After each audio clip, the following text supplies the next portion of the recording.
தேனியில் நடைபெற்ற பரப்புரையில் டிடிவி தினகரனுக்கு ஆதரவாக தமிழக பாஜக தலைவர் அண்ணாமலை பேசுகையில், ஜூன் 4ஆம் தேதிக்கு பிறகு அதிமுகவே இருக்காது, டிடிவி தினகரன் கையில் சென்றுவிடும் என்று தெரிவித்தது தொடர்பாக முன்னாள் அமைச்சர் ஜெயக்குமார் நம்மோடு இணைந்திருக்கிறார். சார், தமிழக பாஜக தலைவர் அண்ணாமலையின் கருத்துக்கு நீங்க என்ன நினைக்கிறீங்க சார்?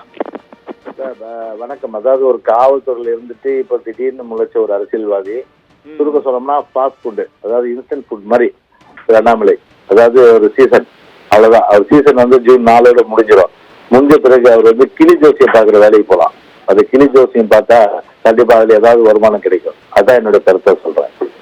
சரி சார், அவர் ஜூன் 4க்கு பிறகு இந்த டிடிவி தினகரன் கையில சென்றோம், அப்புறம் அதிமுக இருக்காதுன்னு பேசிட்டு பேசுறாரு சார். இப்போ தெரியாது இல்ல, அவர் வரலாறு தெரியாம பேசுறாரு. அதிமுக வந்து 1000 காலத்து பயிர், கிட்டத்தட்ட வந்து தலைவருக்கு பிறகு அம்மாவுக்கு பிறகு இன்னைக்கு தலைவர் பெற்ற வழி நடத்துற இன்னைக்கு 2 கோடி தொண்டர்களோட இன்னைக்கு அதை ஜீர்ணிச்சிக்க முடியல. ஏதாவது ஒரு குழப்பம் ஏற்படுத்தி அதன் மூலம் வந்து ஒரு தொண்டர்களிடையே வந்து ஒரு குழப்பமான சூழ்நிலை உருவாக்க நினைச்சா அது அண்ணாமலையோட கனவு பலிக்காது. முதல்ல வந்து பாத்தீங்கன்னா அவங்க கட்சி வளர்க்கறத பார்த்துட்டோம். அது வந்து தமிழ்நாட்டுல வந்து வளராத ஒரு கட்சி. அது ஒரு 3% 4% அதுலேயே தான் நிற்கும். அது அப்படிப்பட்ட ஒரு நிலைமை பிஜேபிக்கு இருக்கும்போது இன்னைக்கு எங்களை பார்த்து சொல்றதுன்றது ஒரு எல்லாரும் எள்ளி நகையாடக்கூடிய ஒரு கருத்தா தான் நிச்சயமா வந்து அண்ணாமலை இருப்பாங்க.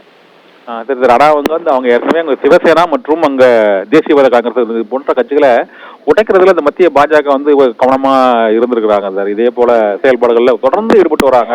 ஆனா இங்கேயும் அது மாதிரி அதிமுகவுக்கும் அது மாதிரி அவங்க உடைப்பாங்க, ஆதரவாளர்களை எழுப்பாங்கிற பேச்சு ரொம்ப காலமாவே இருந்துகிட்டு இருக்கு. ஆனா இது ஒரு பகிரங்கமா இப்ப சொல்ல ஆரம்பிச்சிருக்காரு. அதுதான் எங்களுக்கு சந்தேகமா இருக்கு. அதனால சார் உங்கள்கிட்ட கருத்து கேட்கறேன் சார். இது மகாராஷ்டிரால நடந்தது தமிழ்நாட்டில் நடக்குமா? மகாராஷ்டிரால நடந்தது தமிழகத்தில் நடக்க வாய்ப்பு இருக்கா? இல்ல, ஒரு நிமிஷம் இல்லைங்க. ஒரு கட்சியில ஒற்றுமை இருக்கும்போது எந்த கொம்பனும் வந்து பிடிக்க முடியாது.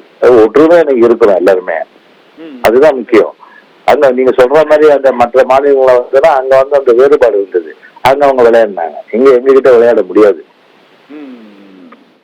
இதுல இந்த கான்ட்ராக்டர்களுக்கு சீட்டு கொடுத்துட்டாங்க, அதனால வந்து கட்சியை வந்து கான்ட்ராக்டர்கள்ட்ட ஒப்படைச்சிட்டாங்க அப்படின்னு சொல்லியிருக்காரு. வீணா கிளப்பி விடப்படுற பொருள் அது.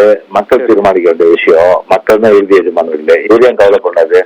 சரி, இவங்க வந்து அகில இந்த ரீதியில வந்து பாத்தீங்கன்னா இன்னைக்கு தேர்தல் பத்திரம் வசூல் பண்ணாங்க 16,000 கோடி ரூபாய். எப்படி வந்து 16,000 கோடி ரூபாய் உழைச்சி சம்பாதிச்சாங்களா?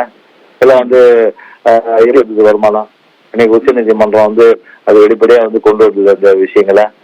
அப்போ வந்து 16,000 கோடி வந்து எல்லா தொழிலதிபர் கொடுத்துருக்காங்க. ஆனா அவங்களுக்கு என்ன ஆதாயம் பண்ணாங்க? அவங்க என்ன இந்த அரசு இந்த மத்திய அரசு எதிர்பார்த்தாங்க? பிரதமர் என்ன எதிர்பார்த்தாங்க? அப்புறம் இது அமைச்சர்கள்ட்ட என்ன எதிர்பார்த்தாங்க? என்ன எதிர்பார்த்து கொடுத்தாங்க? 30,000 கோடி 10 லட்சம் கோடி வெளியூர்ல வந்து கடன் வாங்கிட்டு ஓடிட்டாங்க எல்லா தொழிலதிபர். அவங்களும் கொண்டு வந்தீங்க நீங்க.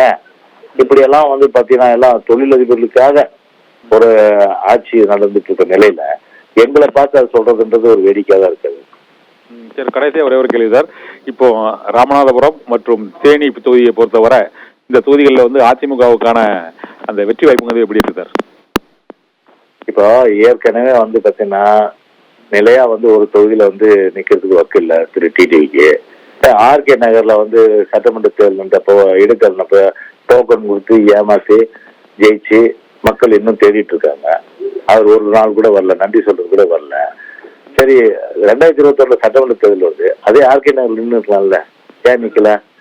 அதுக்கப்புறம் போயிட்டு கோவில்பட்டியில போய் நின்னாரு.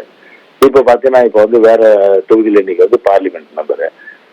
இப்ப நாங்களாம் அப்படியே நான் வந்து ஒரே தொகுதி தான் இன்னைக்கு 1991 இருந்து ராயபுரம் தான் மாத்திரை தொகுதி தானே. மக்கள் நம்பிக்கை, ஆனா அந்த நம்பிக்கை இல்ல.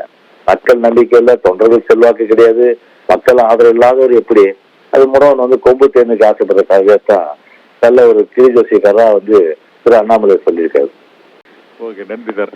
இந்த அண்ணாமலை கருத்து தொடர்பாக பல்வேறு கருத்துக்களை தெரிவித்தமைக்கு மிக்க நன்றி சார்.